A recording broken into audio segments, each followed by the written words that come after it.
ये ले लिया था पिक्स।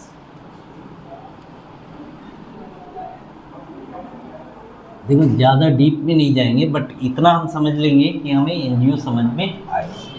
ठीक है, रूटीनली क्या होता है कि जब आप आरएफ पल्स देते हो, ठीक है, तो सपोज करो इस वेन पे आपका आरएफ पल्स लगा, ठीक है, तो यहाँ के हाइड्रोजन प्रोटॉन एक्साइट हुए, इस टिश्यू के भी हुए, बोन के भी हुए, ब्लड वेसल्स के भी हुए। जब आप 180 डिग्री लगा के फ्रीक्वेंसी इंकोडिंग लगाने जाओगे तो यहीं लगाओगे, तो जितने भी हाइड्रोजन प्रोटॉन हैं जिन पे एक्साइटेशन पल्स लगा है वो सारे एनर्जी रिलीज करेंगे, आप उसे रीड करोगे और इमेज मिलेगी। लेकिन जो ब्लड वेसल्स वाला हाइड्रोजन प्रोटॉन था वो तो फ्लोइंग ब्लड है, तो वहाँ का ब्लड जिस पे एक्साइटेशन पल्स लगा था वो आगे जा चुका है। बात समझ में आई? और जो उस जगह पे है उस पे कोई पल्स नहीं लगा है। तो जब हम फ्रीक्वेंसी इंकोडिंग ग्रेडियंट से रीड करने जाएंगे तो वो सिग्नल नहीं देगा। रूटीन स्पिन इको सीक्वेंसेस में यही कंडीशन होता है, जिसमें T2 unweighted, integrated, flare, PD, ये सब जो भी सीक्वेंसेस हैं इनके साथ दिक्कत यही होती है स्पिन इको सीक्वेंसेस में कि जब हम रीड करने जाते हैं तो उस वक्त वहाँ के ब्लड के अंदर के हाइड्रोजन प्रोटॉन पे कोई एक्साइटेशन पल्स, तो वो कैसा दिखेगा? ब्लैक। कोई डाउट? अब आपको क्या करना है, उस ब्लड को रीड करना है, जहाँ पे आपने आरएफ पल्स लगाया उसी को रीड करना है। बात समझ में आई? तो आपने क्या करना है, प्रोजेक्टाइल मोशन पढ़ा है? नहीं पढ़ा। एक चैप्टर था हमारा फिजिक्स में प्रोजेक्टाइल मोशन। प्रोजेक्ट करने का मतलब क्या होता है? फेंकना। प्रोजेक्टाइल मोशन क्या होता है? कोई चीज़, ऑब्जेक्ट आपने यहाँ से थ्रो किया, ठीक है, तो हवा में जितनी देर रहा, ठीक है, तो इसको यहाँ से आपने फेंका और यहाँ आके गिरा, तो इस जगह से लेके यहाँ तक आने में ये जो हवा में जितनी दूर रहा, जितनी देर रहा, इस टाइम को हम बोलते हैं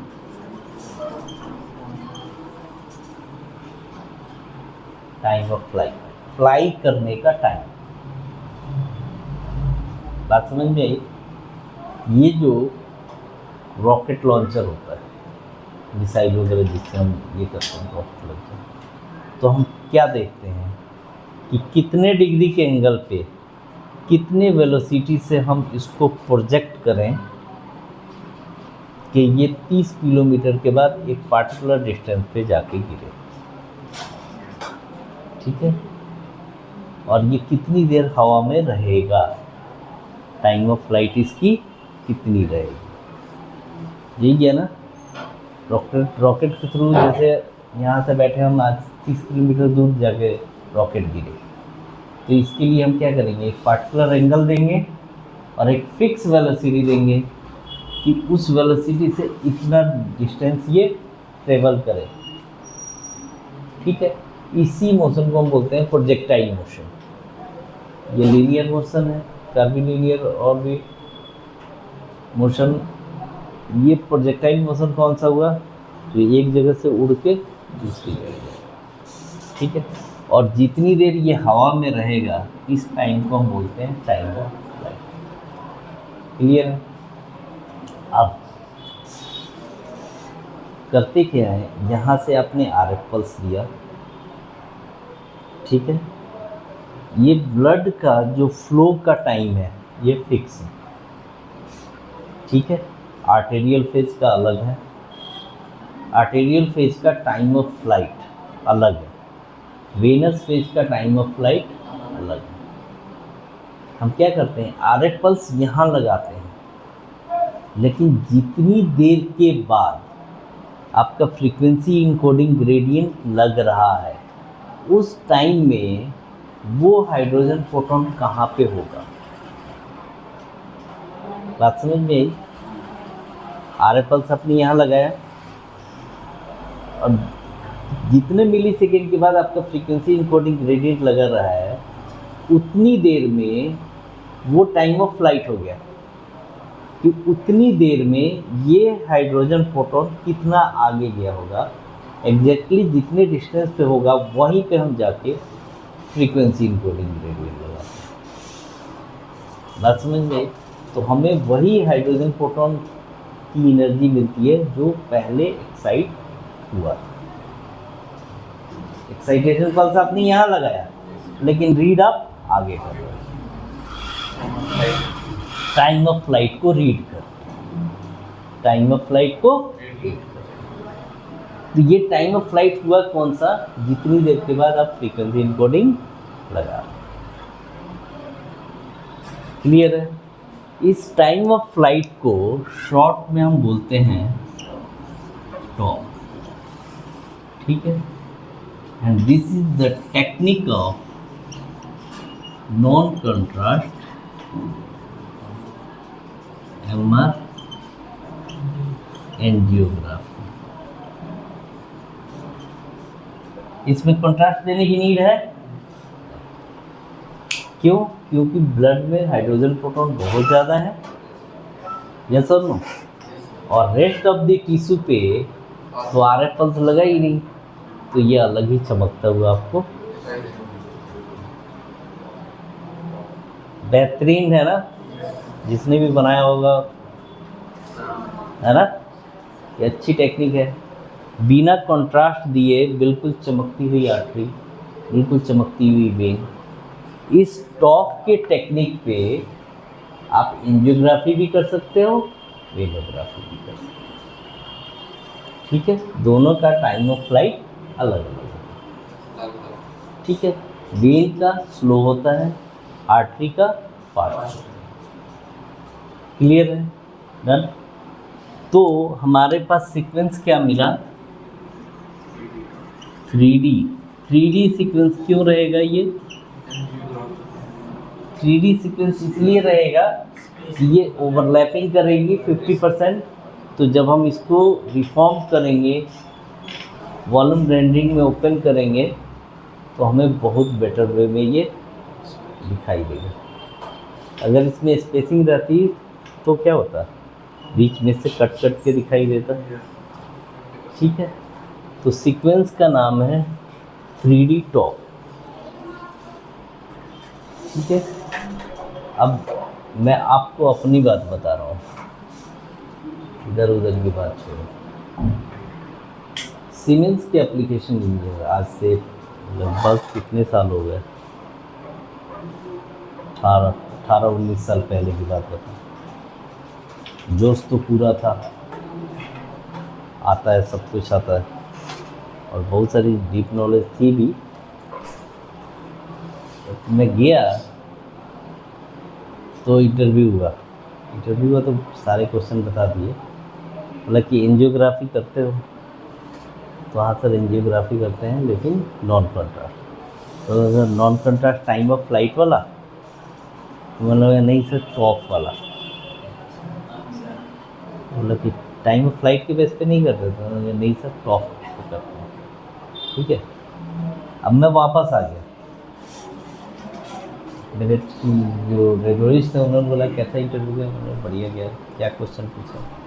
तो मतलब ये पूछा, और ये पूरी डिटेल नहीं बताई। उन्होंने बोला कि एंजियोग्राफी में कौन सा सीक्वेंस लेते हो? तो मैंने बोला कि टॉप लेते हो।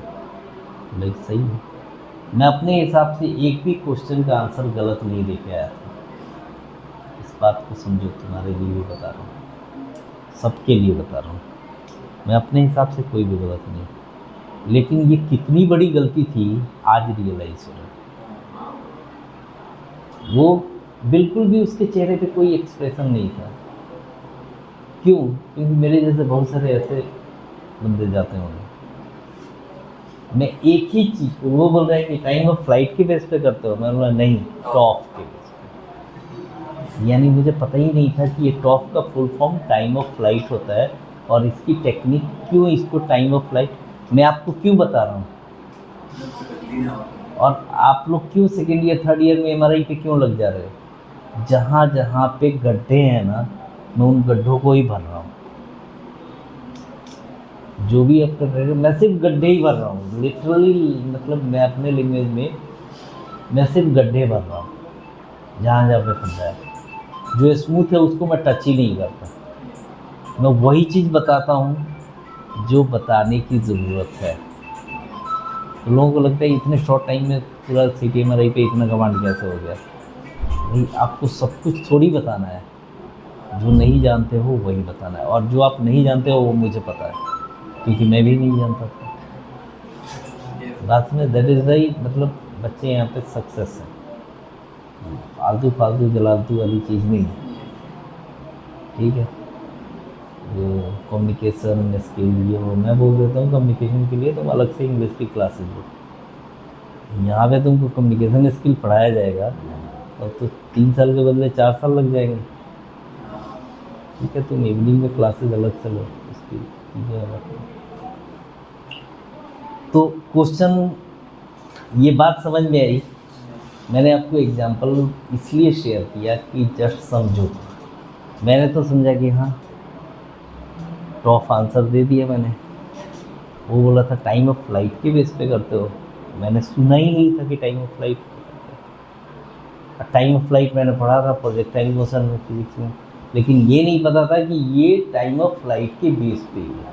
तो आज को आपको जो भी मैं पढ़ाता हूँ, ये सारा तरीका मेरा अपना खुद का इन्वेंट किया हुआ है। जहाँ जहाँ पे मेरे को लगा कि यहाँ पे दिक्कत हुई, यहाँ पे दिक्कत हुई, तो these are the years of collection. जहाँ जहाँ पे मैं फंसा उसको सॉर्ट आउट करके, पढ़ के, और उसको समझाने का तरीका निकाल के, ठीक है। आप अभी बुक नहीं पढ़ो कोई दिक्कत नहीं है। मैक्सिमम बच्चों को मैं बोलते हैं कौन सा बुक फॉलो करो, कोई बुक फॉलो मत करो। जो पढ़ा रहा हूँ that is more than enough. क्योंकि अब मैंने सिर्फ टॉप लिखवा के कि हाँ एनजीओ के लिए टॉप करते हैं, मार्केट में जाते मेरी तरह जो जिसने मेरा इंटरव्यू लिया था उसी तरह का इंटरव्यूअर मिल जाता, फिर अब वो बोलेगा तो आप कम से कम टाइम ऑफ फ्लाइट का आंसर दे सकते हो ना। अच्छा, अब ये भी पता है कि हाँ नॉन कंट्रास्ट में क्यों आ जाता है। एमआरआई के नॉन कंट्रास्ट में एंजियोग्राफी क्यों आ जाता है, ये समझ में आया, ठीक है। क्योंकि हम सिर्फ उसी को रीड कर रहे हैं और उसका नंबर ऑफ हाइड्रोजन एटम ज़्यादा, ठीक है। इसके बेस पे एंजियोग्राफी भी होती है, वेनोग्राफी भी होती है। अच्छा ये भी है कि एंजियोग्राफी यानी आर्टेरियल, वेनोग्राफी वेन। जब हमारा एंजियोग्राफी आता है तो उसमें वेन उतना नहीं आता, और जब हम वेनोग्राफी करते हैं तो आर्टरी नहीं आती। क्यों? क्योंकि दोनों का टाइम ऑफ फ्लाइट। बात समझ में आई? टेक्निक एक ही है। बहुत सारे बच्चे ये बोलते हैं कि सर टॉप तो ये भी है, टॉप ये भी है, तो दोनों आना चाहिए। क्या फ़र्क किया उसमें? Time of flight. क्लियर है? तो एक ये सीक्वेंस हो गया। अब आपको थोड़ा सा चलो एक बार मैं बता देता हूँ। ब्रेन प्लेन की प्लानिंग आपको बता चुका हूँ मैं, ठीक है। इसमें सिर्फ ऐड ऑन करना है मुझे क्रेनियल नर्व्स वाला पार्ट, ठीक है। तो 5 मिनट में कोई स्टडी ओपन करके इतना एरिया कवर करना है, एंजियोग्राफी में भी यही कवर करना है, और आपको चार्ट बना के लाना है एमआरआई वर्टाइगो प्रोटोकॉल का। कैसे चार्ट बनाना है मैं बताता हूँ। इंडिकेशन लिखेंगे आप, नीचे प्रोटोकॉल लिखेंगे, slice thickness, spacing, field of, ये सारी चीज़ें लिखने के बाद ब्रेन प्लेन की प्लानिंग, ठीक है।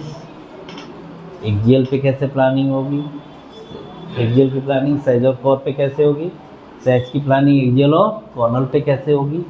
ये तीनों प्लेन की प्लानिंग करने के बाद फिर आप आओगे स्पेशल 2 सीक्वेंसेस पे। किस पे? एक्सियल के फिएस्टा पे या और 3D टॉप पे। तो इन दोनों की भी प्लानिंग आपको दिखानी है, इन दोनों की प्लानिंग कितनी होगी? ब्रेन स्टेम, पूरा ब्रेन बनाना है और सुपीरियर टू इंफीरियर। क्लियर है? चलो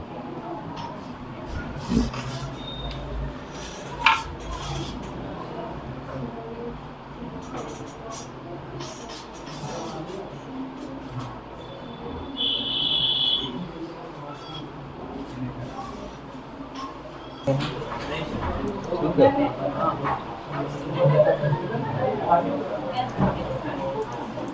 और फोर्थ पे भी प्लानिंग हम करते हैं सहज पे, प्लानिंग करते हैं हम सहज पे। ठीक है।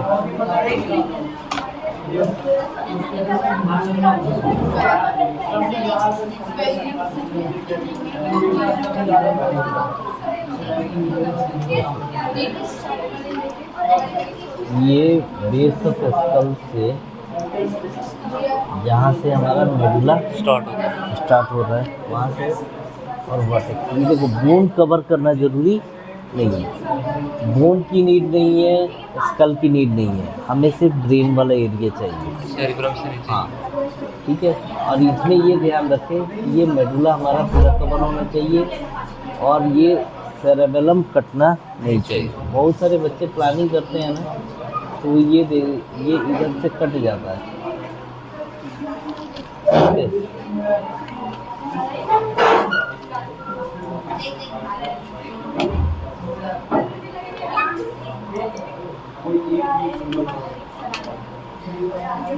इसमें ये चीज़ कट जाता है पीछे, वो कटना नहीं चाहिए। ठीक है, इसमें पूरा कवर है। एंगल जो है वो ये कार्पस का लेवल है, तो जितना बिल्कुल सीधा देख रहे ये आगे वाला और पीछे वाला बिल्कुल ऐसे पैरेलल होना चाहिए। ठीक है। कार्पस स्केलेटन के parallel base of skull to water. ये देखिए इसमें एक चीज़ और, ये जितना इससे आगे उतना ही पीछे। क्लियर है? जितना इससे आगे, बच्चे क्या करते हैं आगे कर देते हैं, नोज कट जाए नाक से, नाक में ब्रेन का कोई पार्ट होता है तो लोग नोज कवर करने के लिए आगे कर देते हैं। नहीं, जितना आगे उतना पीछे। उसका फ़ायदा क्या हुआ, ये इमेज तुम्हारी देखो, जितना आगे बिल्कुल सेंटर में इमेज आ रही है, ये बिल्कुल सेंटर में। ये सेंटर में इमेज कैसे आई? इसके बेस पे ये पूरा फील्ड ऑफ व्यू है ना, जितना यहाँ से यहाँ तक है ये पूरा फील्ड ऑफ व्यू है। तो ये सेंटर में इमेज आने का वजह क्या था, जितना फ्रंटल बोन से जितना आगे, ऑक्सीपिटल से उतना पीछे किया। याद रहेगा? ठीक है। तब जाके ये पूरा एक्सियल वाला पूरा पार्ट बिल्कुल सेंटर में दिख रहा है। दिख रहा है ये फील्ड ऑफ व्यू पूरा सेंटर में, जितना इधर। नहीं तो अगर हम सही नहीं किए होते तो या तो यहाँ पे इमेज आती या ऐसी इमेज आती। ठीक है। इस एक्सियल की प्लानिंग कॉर्नल पे क्या देखना है?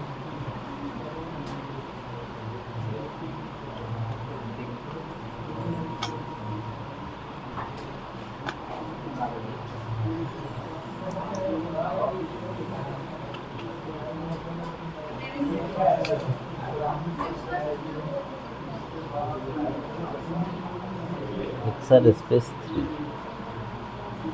ठीक है। Inferior to superior. ठीक है। ये base of skull to water यहाँ तक का।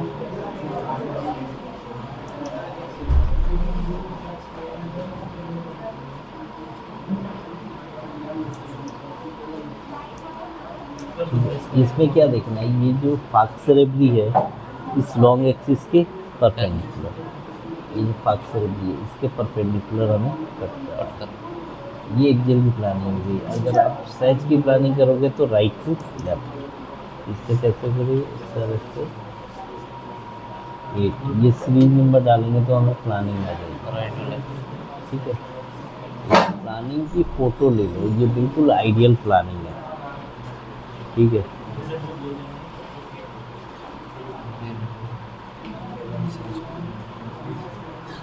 ठीक है। डन। ये राइट टू लेफ्ट ये प्लानिंग हुई। ये तो बोन के ऊपर आप नहीं लो, कोई दिक्कत नहीं, ये वाला स्लाइस छोड़ सकते हो। यहाँ से स्टार्ट किया और यहाँ से राइट टू ब्रेन कवर करना है, बोन कवर नहीं करना। कॉर्नर की प्लानिंग, इंटीरियर टू पोस्टीरियर दिख रहा है। इंटीरियर पूरा ब्रेन यहाँ पे भी और पूरा ब्रेन यहाँ पे। सेंट्रल इमेज आपको पहले ओपन करनी है, तो देख लेना है ये सेंट्रल इमेज कौन सी है। ये पूरी बड़ी इमेज दिख रही है ना, आप इस पे भी, ये सबसे बड़ी इमेज लग रही है। एक्सर स्पेस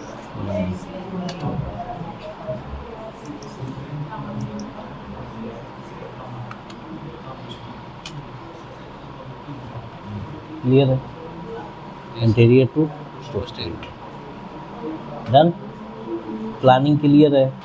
3 प्लेन लोकेलाइजर आएगा, सैज के ऊपर एक्सेल की प्लानिंग, कॉर्नर पे मैं क्रॉस चेक करना है, एक पे प्लानिंग करनी है, एक पे क्रॉस चेक अलाइनमेंट चेक करना है। अलाइनमेंट इसमें अगर ये दोनों बराबर नहीं होते तो क्या होता है, एक इमेज में राइट का ये टेम्पोरल लोब यहाँ का दिखता और दूसरे का यहाँ का दिखता। अभी क्या है, दोनों तरफ जो टेम्पोरल लोब इस जगह का दिख रहा है वही टेम्पोरल लोब यहाँ का दिख रहा है। अगर मैं ऐसे टेढ़ा प्लानिंग कर देता तो यहाँ का टेम्पोरल दिखता, यहाँ पे क्या दिखता, फ्रंटल दिखता। यहाँ पे ये इस जगह की इमेज आती और इधर वेंट्रिकल आती। अगर मैं सीधा किया तो इधर भी वेंट्रिकल दिखेगा, इधर भी वेंट्रिकल दिखेगा। क्लियर है। ये सीधा करना क्यों ज़रूरी है, ये समझ में आया? ये समझ में आया सीधा करना क्यों ज़रूरी है? क्यों? अदरवाइज सिमेट्रिकल इमेज नहीं आएगी। जैसे ये देखो, इस इमेज में यहाँ पे प्यूटामेन दिख रहा है, यहाँ पे भी प्यूटामेन दिख रहा है। अगर मैं टेढ़ा लिया होता तो यहाँ पे प्यूटामेन दिखता है, इधर कुछ और दिखता है। ठीक है, देखो दोनों ही तरफ ये भी कोडेड, ये राइट, ये फ्रंटल हॉर्न, पोस्टीरियर हॉर्न, तो दोनों तरफ एक बराबर दिख रहा है ना। कब दिख रहा है? जब हमने इसकी सीधी प्लानिंग, ये फाक्स सेरेब्री के परपेंडिकुलर। डन। चलो, आई थिंक ब्रेन की प्लानिंग क्लियर हो गई। अब हम करते हैं ब्रेन और स्ट्रोक दोनों की प्लानिंग सेम ही है, ठीक है ना?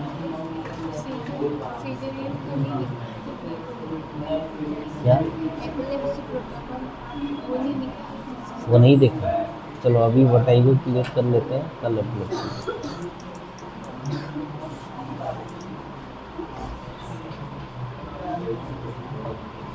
ब्रेन प्लेन की प्लानिंग कंप्लीट करने के बाद आप सैज की इमेज के ऊपर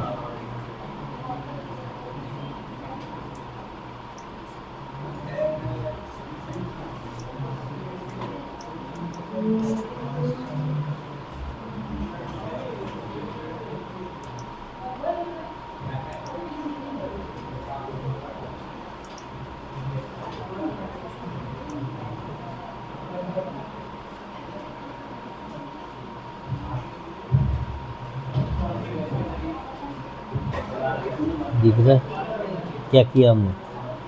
sir brain stem, medulla, pons, mid brain, ये एरिया सेल कवर पार्ट, कर, ठीक है, ये एरिया कवर करेंगे। और 3D एनजीओ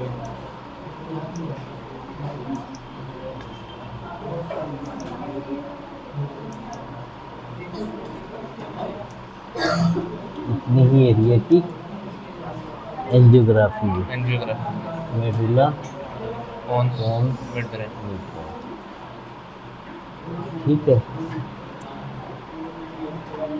इसमें देखो आप, ये जो पतली पतली वेसल्स निकल रही है ना, ये वेसल्स नर्व्स को बहुत बार टच करती है। ये सारी नर्व्स को टच करेंगी, टच मतलब क्रॉस करेंगे।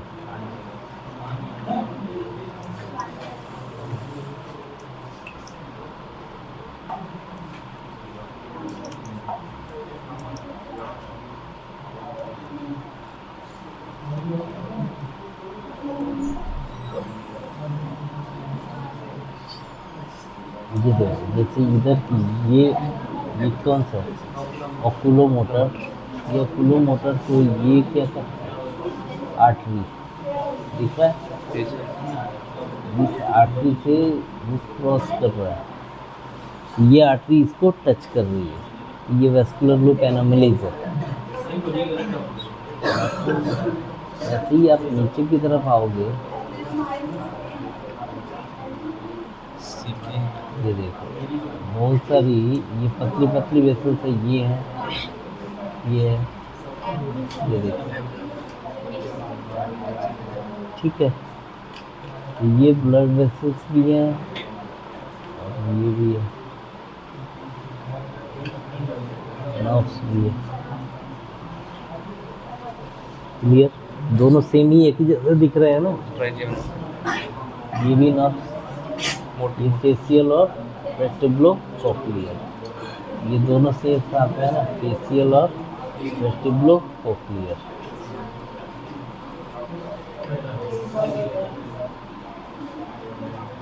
क्लियर, ठीक है। तो ये इनमें दिक्कत क्या होती है, जैसे ये नर्व्स है या आर्टरी है, ये कंफ्यूजन होता है, यस तो उसके लिए हम क्या करते हैं, एंजियोग्राफी करते हैं, ठीक है, कंफर्म करने के लिए। ये जैसे 3D टॉप है, इसको लिया, इसको लिया, ये दोनों को सिंक्रोनाइज करके, और जैसे ये एक्चुअली है क्या,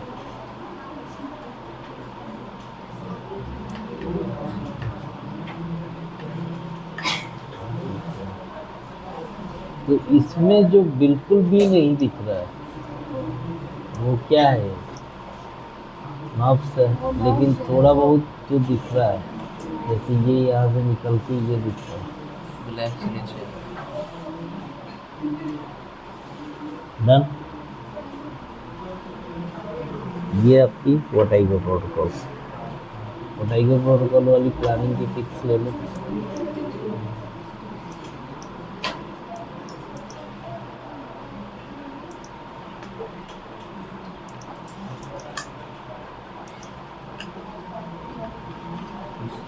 ब्रेन मिड बोलिए, ब्रेन स्टेम कवर कर लिया,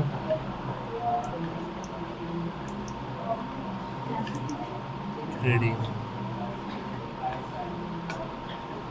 ये किसकी हम प्लानिंग देख रहे हैं, 3D top, top 3D top NGO की प्लानिंग हम 3D डन।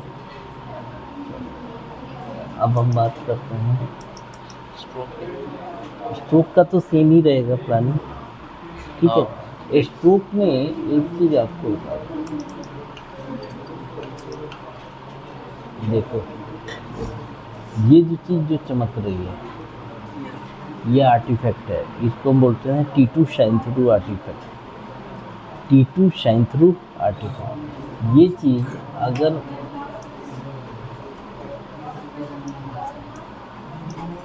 ये एडीसी है,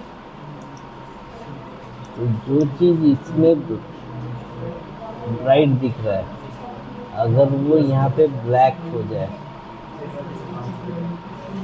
यहाँ पे ब्लैक, ये जो चमक रहा है, ये चमक रहा है, अगर यहाँ पे वो ब्लैक दिखने लगे तो वो क्या है, इन्फाक्ट है, इन्फाक्ट है।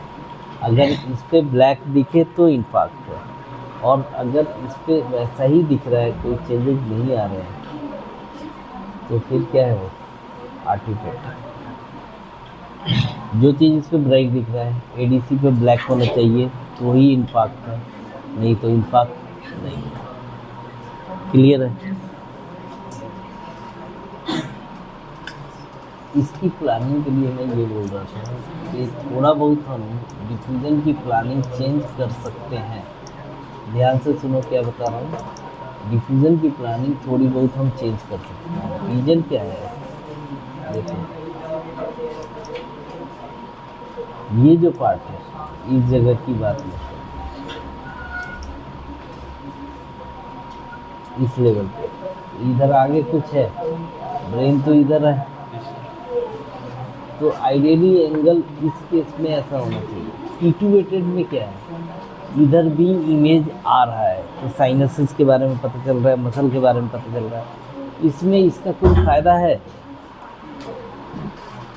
बताओ, ये इसका कोई रोल है यहाँ पे या इधर? कोई रोल है इन सबका? कुछ भी नहीं दिख रहा। ठीक है, तो हम आइडियली क्या करते हैं, एंगल देके डिफ्यूजन की प्लानिंग कर देते हैं। इससे क्या होगा, ये सब ब्लैक ब्लैक जो आ रहा था ये T1 वेटेड T2 वेटेड में एज इट इज प्लानिंग रहेगी। DWI में थोड़ा सा एंगल दे सकते हो। अगर आप डायरेक्ट ऐसे भी प्लान कर दिए तो भी आपकी स्टडी गलत नहीं बन जाएगी। सेम प्लानिंग भी कर देते हो तो भी स्टडी गलत नहीं है, बट एंगल दे दो तो और बेटर। एंगल कैसे जाएगा?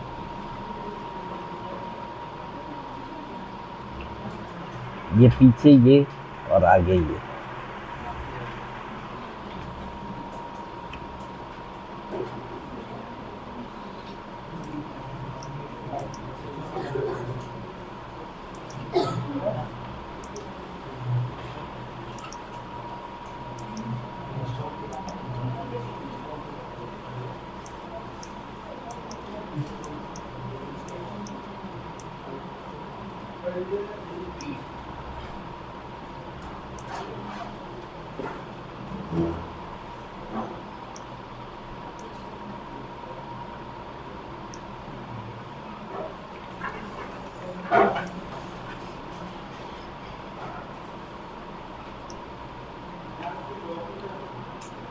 इसकी पिक्स लो। ये हम कब करते हैं, इसका डिफ्यूजन वेटेड इमेज में और स्वान में कोई इंफॉर्मेशन इधर की नहीं मिलती, तो हम अलग से ये प्लानिंग हम कर सकते हैं। ऐसे जो कॉपी पेस्ट किया है वो भी चलेगा, लेकिन बेटर ये माना जाता है डिफ्यूजन के लिए सेपरेट प्लानिंग। बट इसमें प्रॉब्लम क्या आती है, बहुत सारे डॉक्टर ये देखना चाहते हैं कि इमेज नंबर 6 में यहाँ पे जो चीज़ ब्राइट दिख रहा है वो रेस्ट के इमेज नंबर 6 में कैसा दिख रहा है। ठीक है, अगर आपने एंगल चेंज कर दिया तो इसमें इमेज नंबर 6 में कुछ और दिखेगा, बाकी में कुछ और। तो बहुत सारी जगह पर रेडियोलॉजिस्ट बोलते हैं कि भाई एंगल मत देना, कॉपी पेस्ट करना। हमारे यहाँ भी कॉपी पेस्ट चाहिए, बट आइडियल तरीका ये है कि नहीं। डन, मेरी एपिक्स इसके ये डिफ्यूजन और स्वान गैजियरी कर रहे हैं। सीजर या एपिलेप्सी प्रोटोकॉल में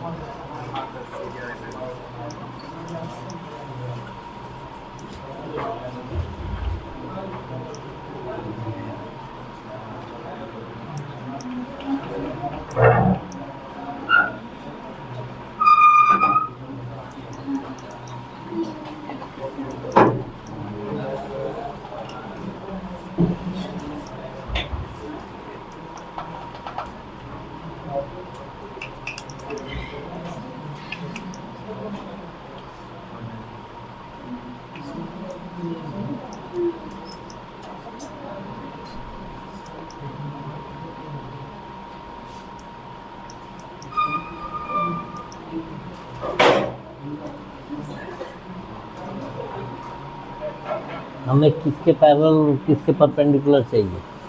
हिप्पोकैम्पाई। हिप्पोकैम्पाई कहाँ है?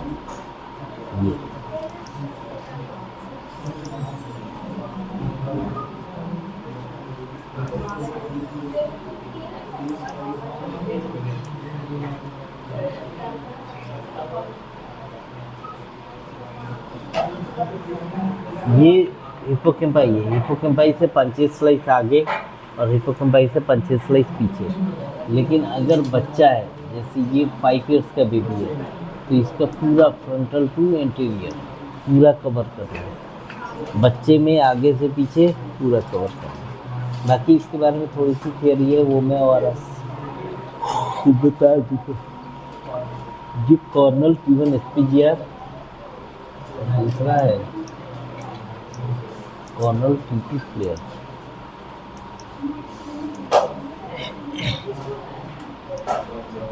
इसमें भी ये लॉन्ग एक्सिस के क्या है, परपेंडिकुलर इंटीरियर टू सुपीरियर।